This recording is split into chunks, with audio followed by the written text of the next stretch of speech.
everybody, and welcome to the Bears Den. I am Saul Rodriguez, and as always, I am joined by my co-hosts Joe Tanksley and Shawn Sierra. How is everybody doing this week? How are we doing, Shawn? I'm doing well, man. I'm doing good. Doing good. Good. Loving the beautiful weather. Looking forward to Memorial Day weekend. So, yeah. Yeah, no, it sneaks up on you, right? Like people were talking about Real Memorial Day weekend. I'm like, yeah, it's probably in a couple. No, it's already this weekend. I'm like, dang, with the great weather, I'm like, man, it's definitely come at a perfect time. So I'm hyped for that for sure. How we doing, Joe? How's everything going, man? I'm pretty well too. I'm enjoying the weather as well. Hopefully, the people upstairs, maybe I could get a early Father's Day gift. I'm looking for a new grill. Uh, so we could get something cracking this weekend. But you know what? I'm excited. For the weekend, and excited to get started talking about the Bears schedule. Oh yeah, hey Joe, you know what? I'm not a father yet, but I'll give all my whatever Father's Day aura I got. I'm gonna pass it on to you, Joe, and hopefully that you're able to get that grill and and hopefully that works out for you. So hey, you never know, never too early, with Father's Day. It was Yeah, good never reminder for early. me to get. Yeah, never too early to get thinking about Father's Day. I got to give my dad something good, so that's for sure something to think about. So, but yeah, no, with the schedule, of course, coming out recently and everybody talking about, I'm sure you guys have both had some time to think about, what the Bears schedule, will be like and how the Bears will, combat it and all that type of stuff. But kind of wanted to get you guys' just overall thoughts on it. Just to start off, we'll delve into it. But what's your guys' thoughts on the schedule as a whole when it came out? Shawn, we'll start with you. I looked at it and I was somewhat excited. The NFL did the Bears a solid. Let me just say that. All right. The NFL did the Bears a solid. From the lack of division games until later. That was huge. That's super huge. All right, we don't face the division until week 11. All right, and a lot of the teams that we play are some of the worst teams in football, relatively speaking. And if you look at it, it's like I was fired up, man. I was really fired up. If you look at it, you see you got you got here you go. You got the Tennessee Titans. Now, listen, they can't come out and lose this Tennessee Titan game. You're talking a whole new change, quarterbacks, everything, new offensive coordinator. You can't lose this game. Texans, okay, maybe they lose that one. But the Colts, maybe the Rams, but the Panthers, the Jaguars, then you got to buy the Commanders, the Cardinals, and the Patriots. Dude, those should all be wins. I say maybe 2 losses. Maybe they lose to the Rams. All right, maybe they lose to the Rams and the Texans. Those 9 games, Saul, Joe, they're 7-2. You split the last 8 games, that's 11-6. That's division or playoffs. Definitely playoffs, maybe the division. So it's given the big shout out to the NFL for giving the Bears a very favorable schedule, because now think about all the time. Because what are we worried about? All right, Caleb getting on in sync with the receivers. Caleb, everyone getting on the same page and everyone getting the kinks out of that new offense. Well, here's what. Caleb has had that offense, a couple of months before he was even drafted, because his quarterback coach, the relationship his quarterback coach and Shane Waldron have. So he's working on cadence. He's working on inflection. He's working on formations. He's got a lot of that before he was even drafted. So before he even went into OTAs. Then they're in the Hall of Fame game, which means they get to practice a week earlier because of the fact they have to play earlier. They're getting a lot of extra time. So by week 10, week 11, man, they might have one or both training wheels off that offense, and we might be able to see a high-powered offense. So I was really, really excited. So really, really excited about the schedule as it came out. Yeah, no, I agree with you. I mean, looking at the schedule, I think a lot of people were like they find it really strange that there had a lot of divisional games late and all that. But I agree with you, man. It's almost like it's almost like the league did us a favor in the sense that it kind of gives Caleb Williams like a little bit of time to settle in if there's anything he's got to work on and all that. And it's definitely different, but I'm not. There's no complaints on my end. I mean, I think it's definitely cool also to see week 2 they got Sunday Night Football against CJ Stroud. So it's one thing that right off the bat, not they don't face a lot of divisional or opponents, but they have a national game. So Joe, what about you, man? What did you think about the schedule, like off the bat? A lot, like I said, a lot of people were thinking about those divisional games, but I think me and Shawn see it as kind of like something a good thing in disguise, right? I agree with both of you. I think this is very favorable, especially with a young rookie quarterback coming into the first season. It's so the NFL, they're not, the proper faces. It's going to give off kind of jail, kind of things, it's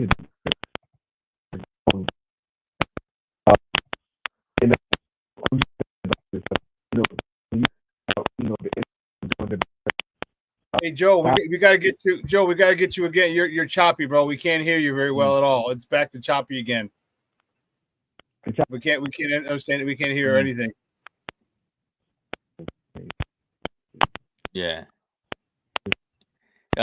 Here while Joe gets that settled in, Shawn, I'll ask you.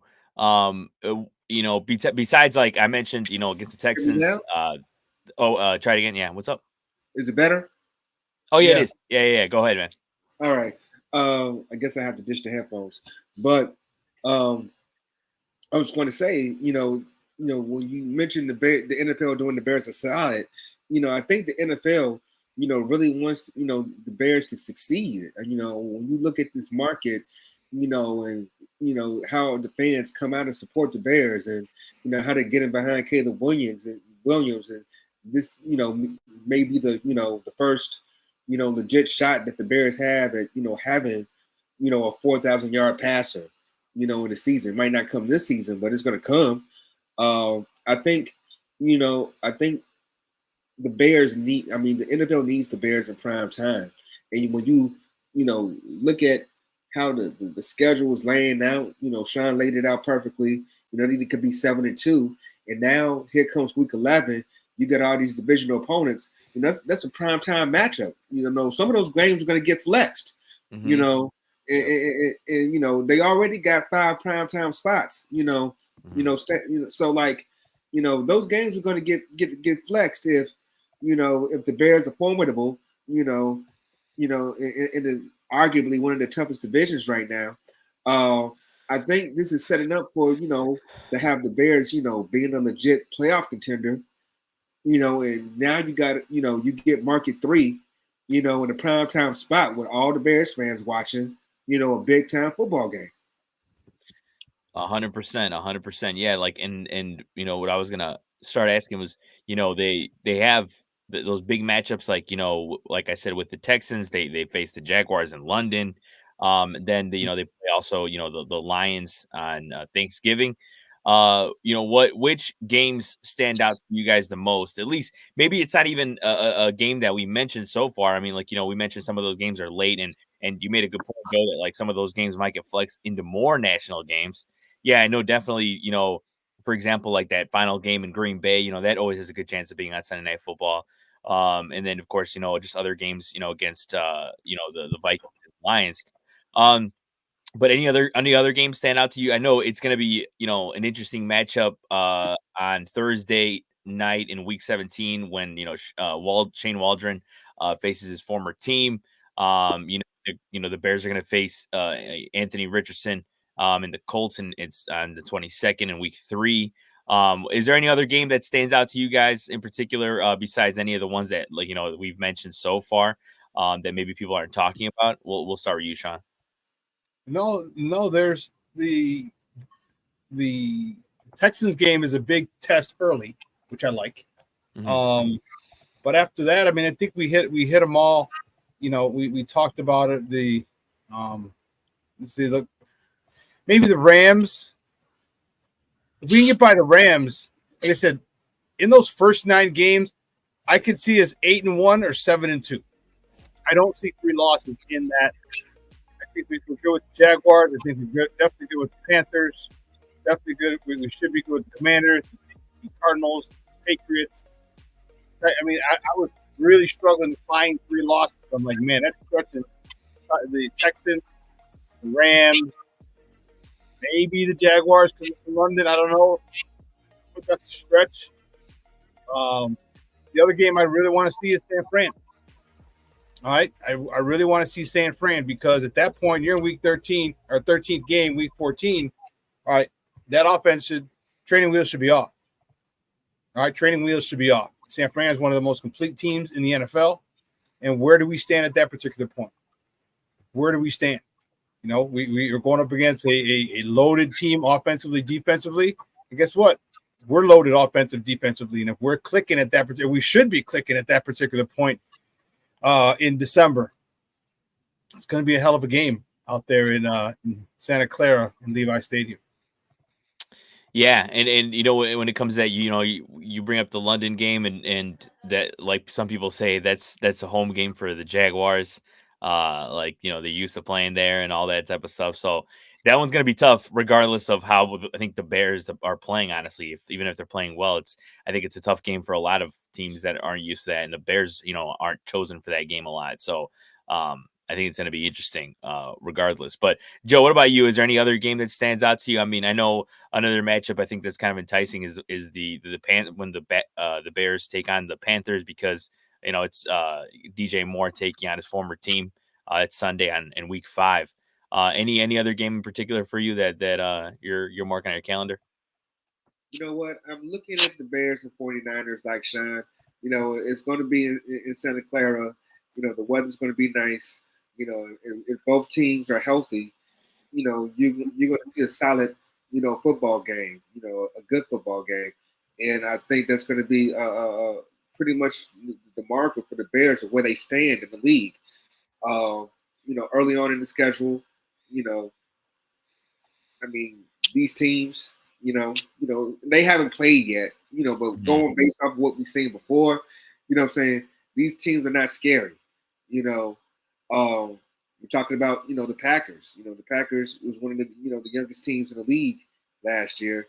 You know, you always got to mark the Packers down. And they, they are up and coming. They made the playoffs last year. So like that's a good marker too. As for where the Bears stand in the division. The Bears have always, under Eberflus, have always managed to play well against the Lions. So it's really those divisional games and then the 49ers for me. Yeah, that 49er one's gonna be juicy, I know for sure. I know it's gonna be, and like you mentioned too, with the opportunity of games being flexed, like, who knows if Bears playing are getting hot, like how Shawn, is just, thinking maybe they could be 7-2, like way more games. They're gonna be in the national stage way more because there's been, people have even talked about it, on Twitter and all that, the NFL is gonna try to milk this Caleb Williams and Bears thing, as much as they can. They know that if he comes out and he's the star that he thinks he is, that the league, that the Bears hope he is, then they're going to try to maximize that, which I don't blame them whatsoever. I'm excited for that anyways. If he wants the bright stage and he's able to to handle it, why not? Honestly, bring it on. So we'll definitely see where things are happening. But you know what? Other topics that are that are hot right now are the OTAs, of course. And I kind of wanted to get your guys' thoughts on some of the things that have come. I mean, in the last couple of weeks, there's been plenty of stuff when it comes to like, oh, there's a video of him in his uniform, slinging it, and people talking about, oh, the 18 looks a little goofy, or like the 18, he's gonna make 18 like a cool number, whatever it is, wherever you stand on his number. What have you guys thought about all that hype? And also there on the other side of the spectrum, Roma Dunze was out with the injury. Is that something you guys think is worth a little bit of concern, or it's not a big deal, or is because he's coming back soon anyways? What have you guys thought on the Bears OTA so far? We'll start with you, Shawn. OTAs, all right. A lot of guys learning a new offense. All right. Caleb had a rough day today. That's what they were saying. It's going to happen. All right. You got a veteran defense who doesn't have to learn anything. They're not being indoctrinated with a new scheme. A lot of new players on offense are. All right. Caleb is. Keenan Allen is. The other tight end, I just forgot his name. Gerald Everett. You know, a couple of the linemen. All right.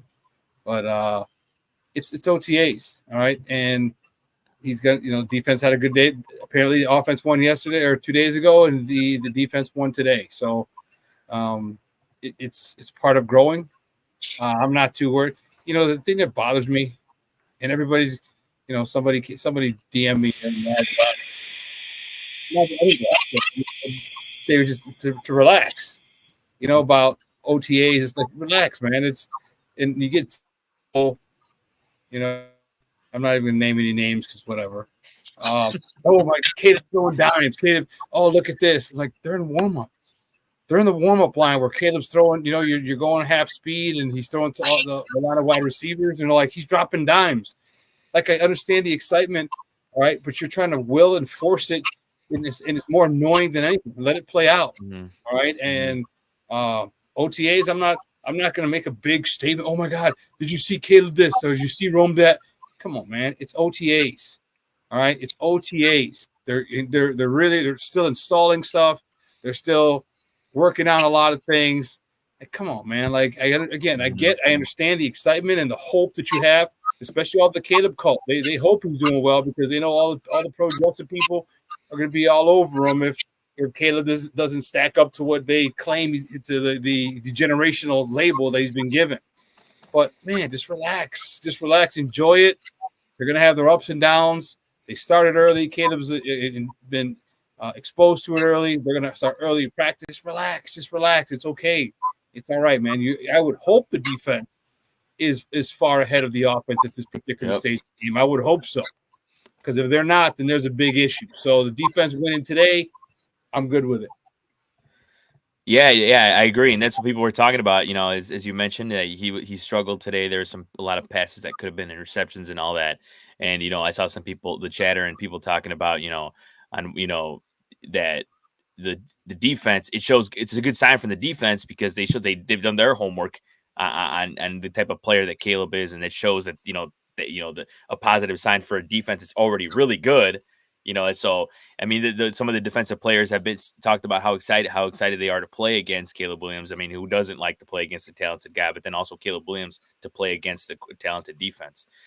So yeah, and I agree with you, Shawn, on that. Like, people got to chill out, whether it be overreacting on the positive part and also the negativity part. But I mean, it's just, when it comes to Chicago, you can't run away from these takes. I mean, there's so many outrageous takes out here. So again, it is what it is. But Joe, what about you, man? Anything you've seen online with stuff that stands out to you or anything like that and for the OTAs? Not really, not too much. I think that, we kind of got to take this with a grain of salt. Caleb coming in, learning the new offense and why he's ahead of the game, so to speak. Everybody else, in the offense is still learning as well. In the defense, we're expecting that defense to be a top 5 defense. So of course they're going to show out against the rookie quarterback. And Caleb's learning that those windows are not the same like they were in college. Especially when you got Tremaine Edmonds in the middle of the field. Taking about 15, 20 yards worth of space. He has that range. And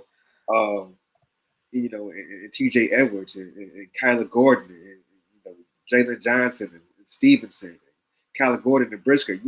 Those are some dogs. Of course they're gonna have a good day against the rookie. And I think this is just a learning period. They're installing.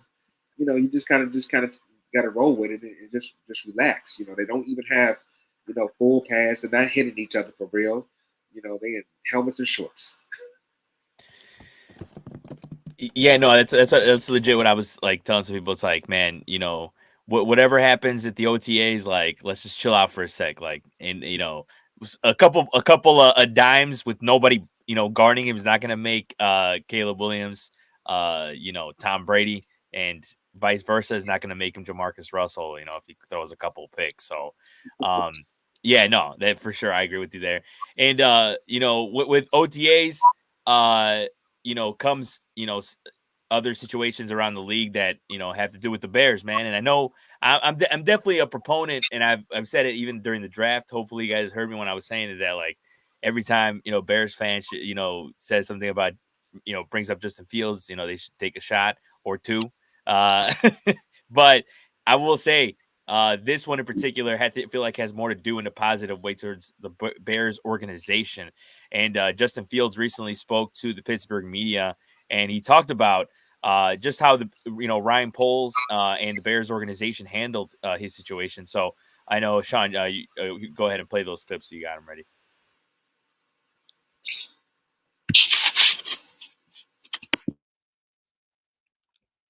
What was your reaction when you heard that you were traded to the Bears, and what are you looking forward to most?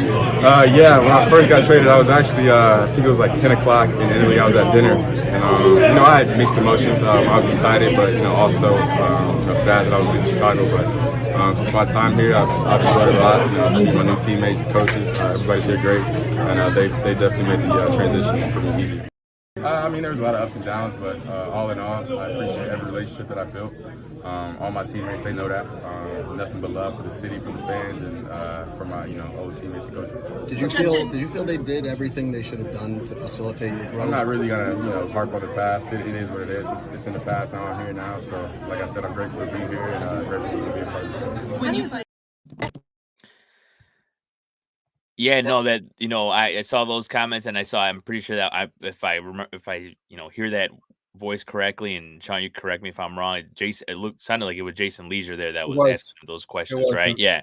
And as soon as I was watching that, and like as soon as he saw him, he was like, "Hey," like he recognized him. Yeah, he recognized him. So it's one thing, and we've said it before on here. Definitely.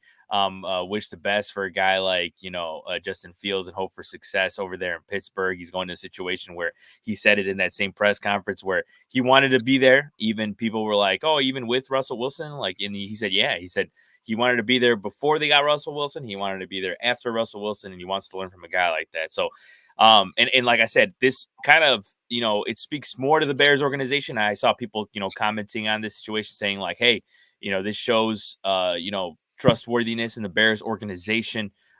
This shows, players can trust Ryan Poles, and stuff like that. That's a good thing for the culture and the organization as a whole. What did you guys think about the situation? We'll start with you, Joe, about Justin Fields' comments on the Bears as a whole.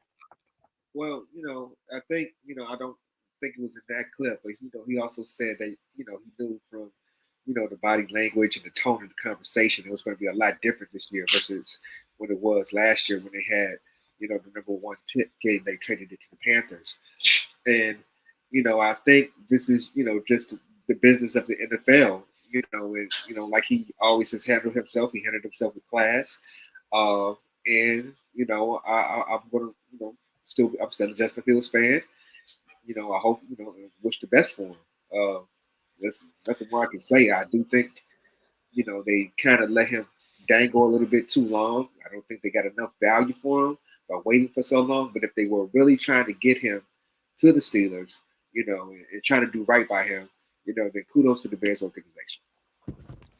Yeah, I definitely see what you're talking about. It's like, it's one of those things where, as a whole, they did right by him, but at the same time, you kind of from the other side of the coin, did they do right by the Bears organization as a whole? I think that's a good question as well too. But Shawn, how do you feel about those comments that Justin Fields made as a whole? Well, I think he's, he wasn't going to throw anyone under the bus. I think he was very politically correct, and it's the one thing, it's not what he said, it's how he looked. Right, he looked free. He looked at peace. He looked like he didn't have the weight of the charter franchise on his shoulders. To have that whole thing, and believe me, he understood. He knew. He saw the civil war that was going on with Bears fans. You know what I mean? He saw that was going on in Bear Nation. He and like he said, he felt he was going to be traded. So it was once it was traded, once he was traded, it was probably it was a relief for him. It was a relief, saying, "Man, okay, now I get to start over." And if you saw some of the things on social media, his footwork looks a million times better. Just his right foot going back, on a drop back first, as opposed to his left foot being the first foot moving. It's just that little thing that I said so often. Remember, I said that all season long last year. I was like, making him drop back, start with his left foot. His right foot has got to drop back first. Step has to be the first step. And he looks more comfortable. The ball's coming out quicker.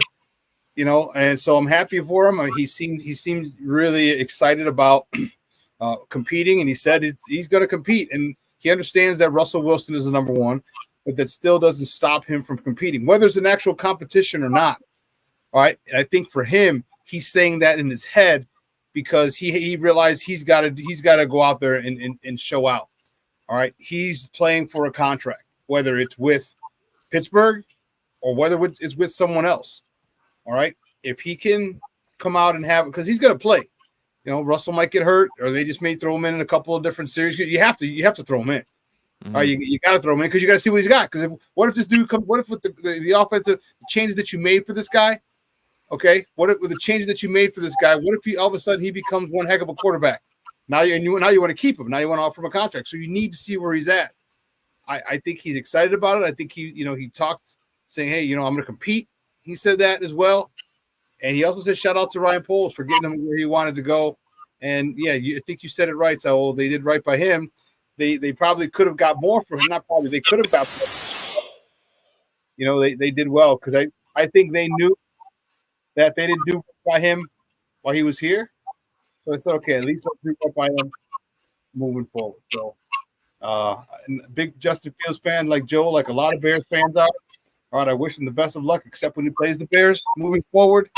And man, Godspeed, kid. I just hope, man. I just want him to do so well because he really got the short end of the stick. He got screwed over big time here in Chicago, and it sucked for him, and it sucked for Bear fans as well. Because if he had been coached properly here, and then we would have had the same pick and then we'd been able to get the haul. But everything works out for a reason. Everything happens for a reason. So, I just wonder what it would have been like having him here with all these weapons, with Shane Waldron, But it's a moot point now. So good luck to him. Like I said, except when he plays the Bears, and he looks comfortable. He looks a lot more at ease and at peace.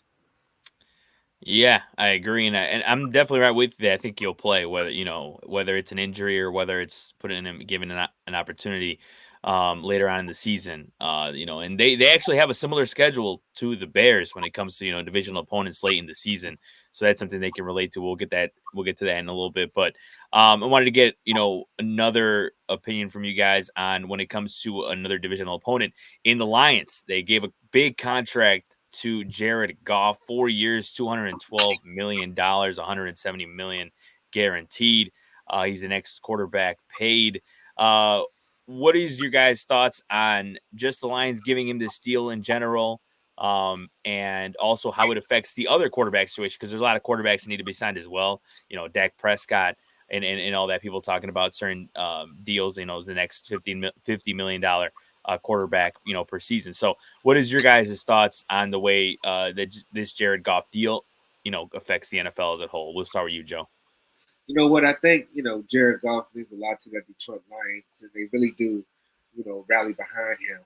I do worry, when you give a guy like Jared Goff that money, what happens if Ben Johnson leaves? Now, he's been there long enough, where he knows the offense well enough, to where he can function. And also, he's learned under, Shawn too. So he's been around good play callers and good coaches as to where he should be, a pretty, capable quarterback and should be able to, move and function, if Ben Johnson goes on. But you saw what happened to Josh Allen, which, when Brian Daboll left, and, he kind of fell off a little bit.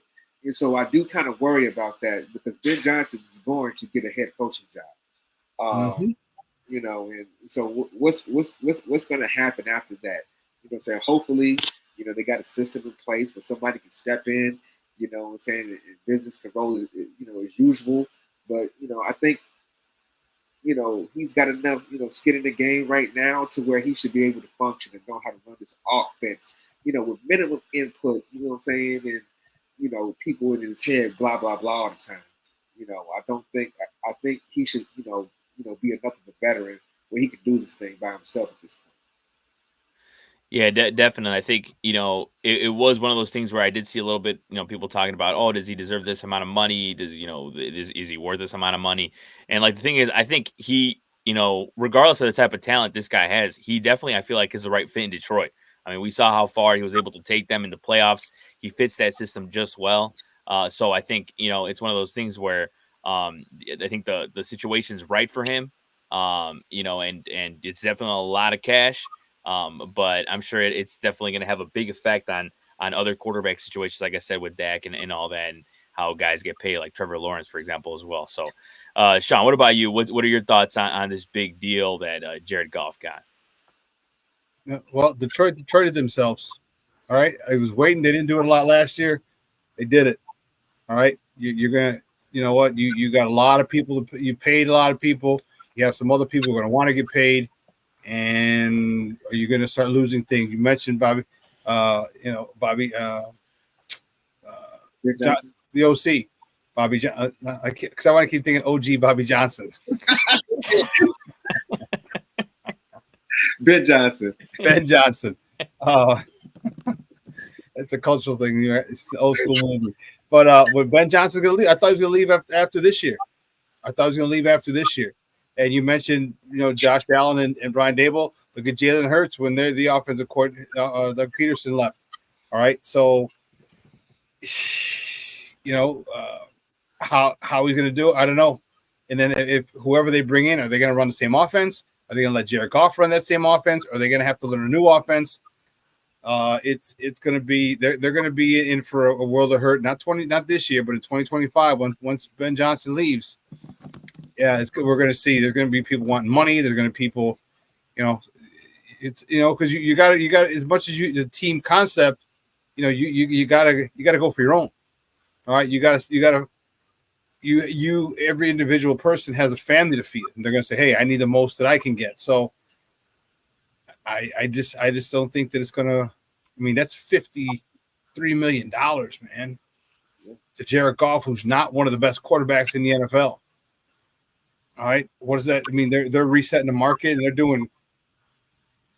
That's going to have a big effect on the NFL when everyone, whoever comes out of contract after this season and moving forward. Like, come on, man, it's getting ridiculous. Like $50 million for guys who aren't that. Like Jared Goff is good.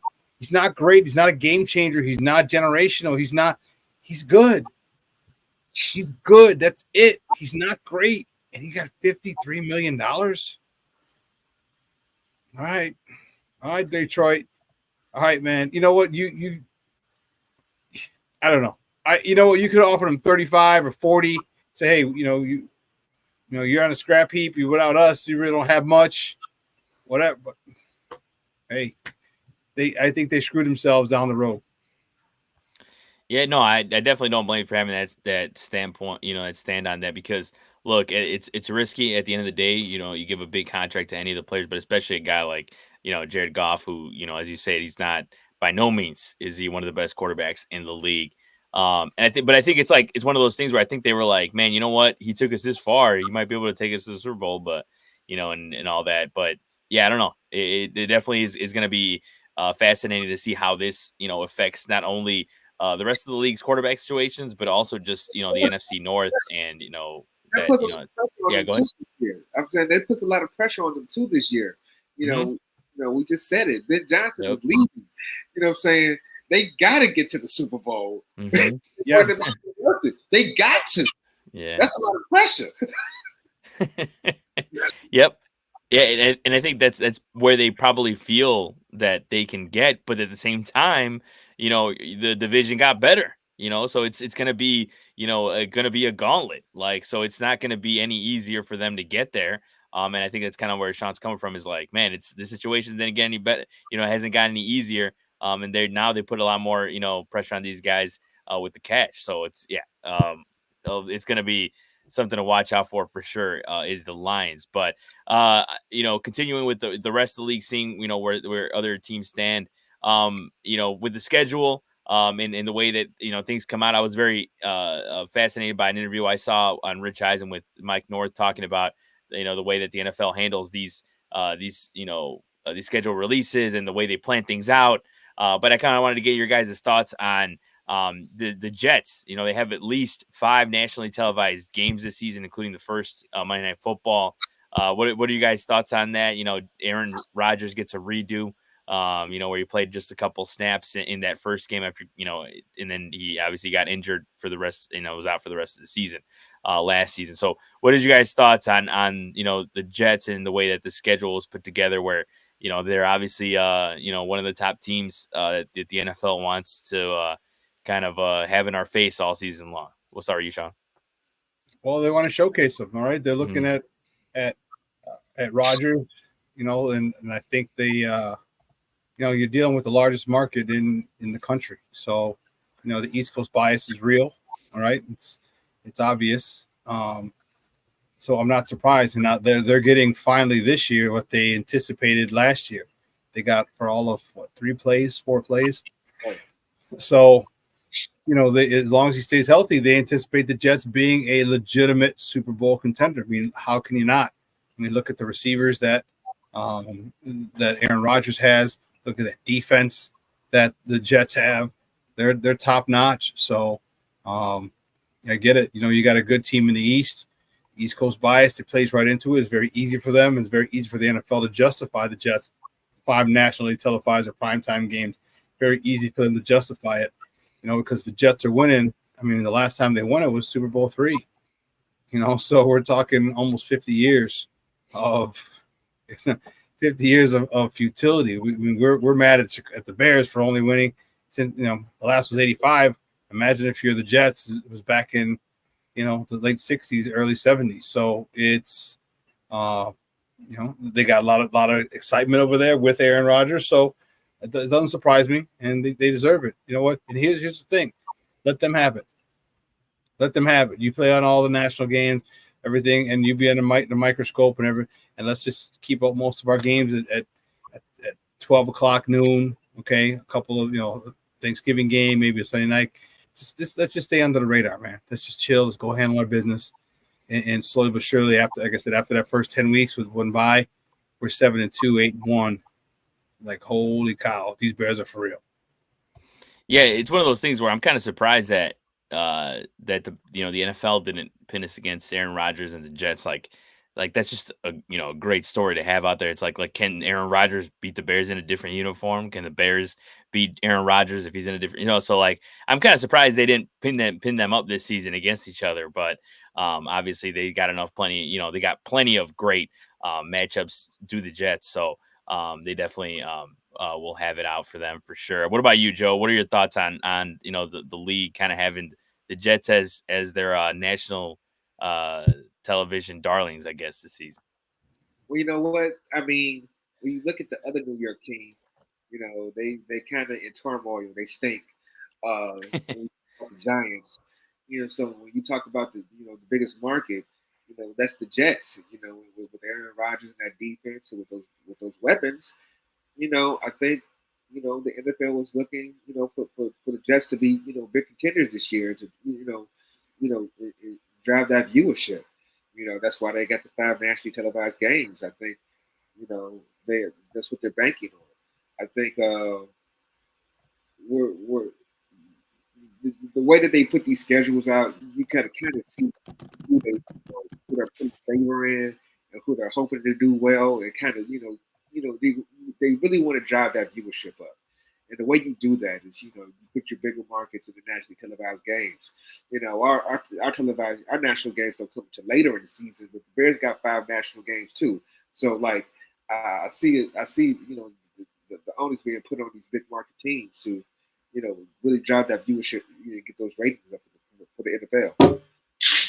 Yeah, no, yeah, and that's one thing people were talking about when it comes to the way that the league, puts together these schedules and all that. And some people were saying, that because they take into account like playoff teams and of other leagues, for example, like I said, Mike North from the league was talking about, they put or they were thinking about the Ravens home games. The Orioles are going to be in the playoffs in October, so they were looking at games like that, so that does affect it. Which I was kind of curious as to how intense that does affect the schedule. And then some people were talking about how like there's I forgot which week it was, but like a week in which Travis Kelce and the Chiefs are in the same spot that Taylor Swift has like one of her concert dates, and Yeah. people were like it's a little fishy that they had it out there, blah, blah, blah. And they asked, like I said, they asked Mike North about it, and he was like, no, they don't take that into account.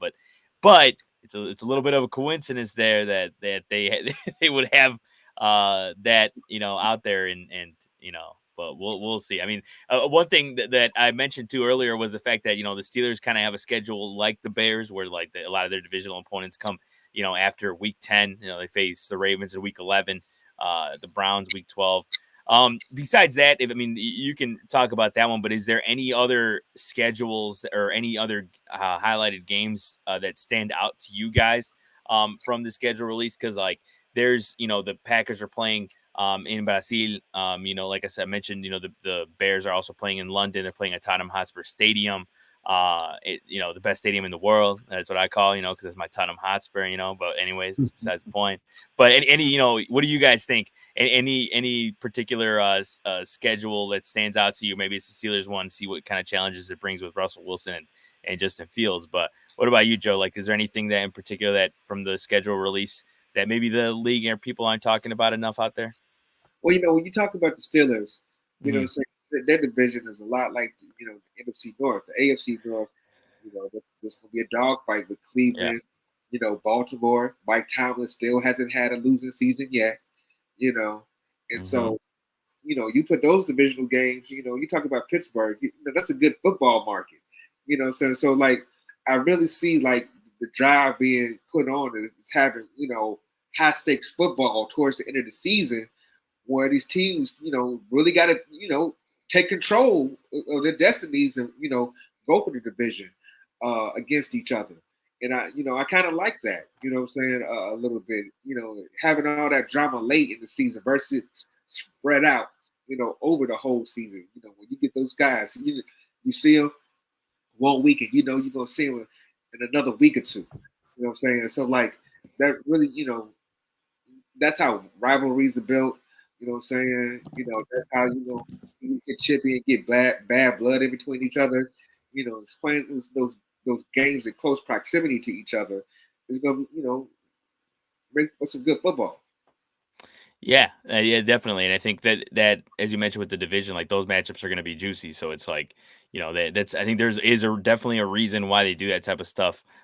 Because you never know. Like, let's say Russell Wilson doesn't play so hot, Justin Fields looks good, and they go into to face Lamar Jackson late, and that's gonna be a great matchup. So definitely excited to see that. What about you, Shawn? Is there anything in particular? Is it that Steelers season, schedule that looks, a little interesting, or is there something else that maybe people aren't talking about enough when it comes to other big games? Like the Christmas slate.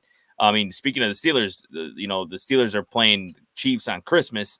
It's not really a big favor. I have a friend who's a Steelers fan. I was telling him, I'm like, they kind of did you bogus there. Cause I mean, it's one thing to put the Bears on Thanksgiving, like, as much as the Bears fans are confident, like, that kind of puts our feelings on Thanksgiving on the line, like we're going to, it's at 12 o'clock. Or is our dinner going to be ruined by the time we eat dinner? And like the Steelers, I think their Christmas might be over, their feelings are going to be crushed by the time, they get some presents or stuff like that. But what about you, Shawn? Anything in particular that stands out to you? No, that's going to be a good game, Yeah. But, I like the fact that they did put a big emphasis on the division at the end of the season. So, all the kinks are worked out from the beginning, and you have some injuries, that's for sure, but you're going to have some, it's going to be exciting. It's going to be really, really, really exciting Joe talked about it. Like it'll be a situation like you could play a team twice in 3 weeks. So you play them next week, you play another team, but then now you're on the on the road against this teams that that you played 2 weeks ago. It's going to be exciting, man, and because there's going to be a lot of division battles. It's going to go down to the end of the season because of all the division games there, and that division is tough. The Steelers were in. It's tough. It's a physical division. So yeah, this is probably just the Chiefs one, but you pick any team in their division, it's going to be tough. It's going to be good. It's going to be really, really good quality football at the end of the year. Yeah, that's the best part. At the end of the day, unbiased, that unbiased watch later on in the season is going to go crazy when it comes to these types of matchups, and I'm excited for that at the end of the day. So I think that's going to be intense. So I think that's a good place though to wrap things up for this edition of the Bears Den. I want to thank, as always, my co-hosts Joe Tanksley and Shawn Sierra. Make sure to watch all of our content on SportsZone Chicago, as well as WARR Media with At Bat Podcast, Slam Society as well. It's from SportsZone Chicago. You got our guys Shawn and Maya, and then you also have Second City Sports with Lakina and Sid. So check that out as well. I want to thank everyone for watching the Bears Den this week, and hopefully everyone enjoys Memorial Day weekend. Have a good one, everybody.